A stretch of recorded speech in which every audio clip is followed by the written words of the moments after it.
अजय दुबे, अगर मैं आपसे पूछूं कि आप देशद्रोही हैं, तो क्या आप मेरे दर्शकों को आप बता सकते हैं कि मेरे इस गुस्से में और ये उंगली दिखाने की प्रवृत्ति में राष्ट्रवाद के क्या खतरे हैं और क्या समझ है? अगर आप मुझसे ये पूछेंगे तो मैं हंस दूंगा। क्यों आप हंस देंगे? मैं हंस दूंगा क्योंकि भारत का जो राष्ट्रवाद है वो नहीं है जो कि जर्मनी में था, जहां पे यहूदियों को भट्टी में झोंक दिया गया था। स्वामीनाथन अय्यर ने बहुत अच्छा लेख लिखा है, लेकिन उसमें एक कमी है, उसमें कोई भारतीय उदाहरण नहीं है। और वो कमी मैं पूरी किए देता हूं। जब हिंदुस्तान में 1942 में कांग्रेस ने भारत छोड़ो आंदोलन की अपील की, तो उस वक्त अंबेडकर भारत छोड़ो आंदोलन के खिलाफ थे। वो तो ब्रिटिश सरकार के अंग थे। राष्ट्रीय स्वयंसेवक संघ ने आधिकारिक रूप से भारत छोड़ो आंदोलन में भाग लेने से इनकार कर दिया था। सावरकर भारत छोड़ो आंदोलन के खिलाफ थे। कम्युनिस्ट पार्टी भी भारत छोड़ो आंदोलन के खिलाफ थी।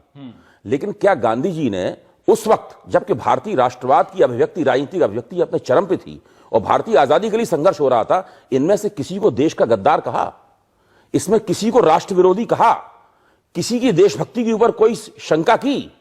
गांधी जी ने ऐसा नहीं किया।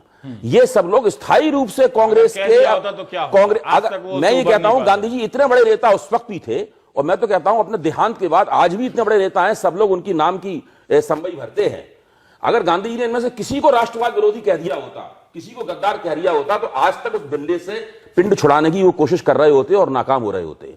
आरएसएस कितना भी हिंदू हिंदू कहता रहता, लेकिन गांधी जी द्वारा लगाए गए उस आरोप से बचना और उससे अपने आप की हिफाजत करना उसके लिए बहुत मुश्किल हो जाता। अब मैं एक दूसरा उदाहरण देता हूं। जब हिंदुस्तान आजाद हुआ, बहुत छोड़, हिंदुस्तान आजाद हुआ तो उधर तो जवाहरलाल नेहरू भाग्य के साथ मुलाकात का भाषण दे रहे थे आधी रात को, और इधर हिंदुस्तान के कई हिस्सों में समाजवादी और दूसरी विचारधारा के लोग नारे लगा के जुलूस निकाल रहे थे कि यह आजादी झूठी है। उनको भी कभी राष्ट्रवाद विरोधी नहीं कहा गया, उनको भी भारत की आजादी का विरोधी नहीं कहा गया।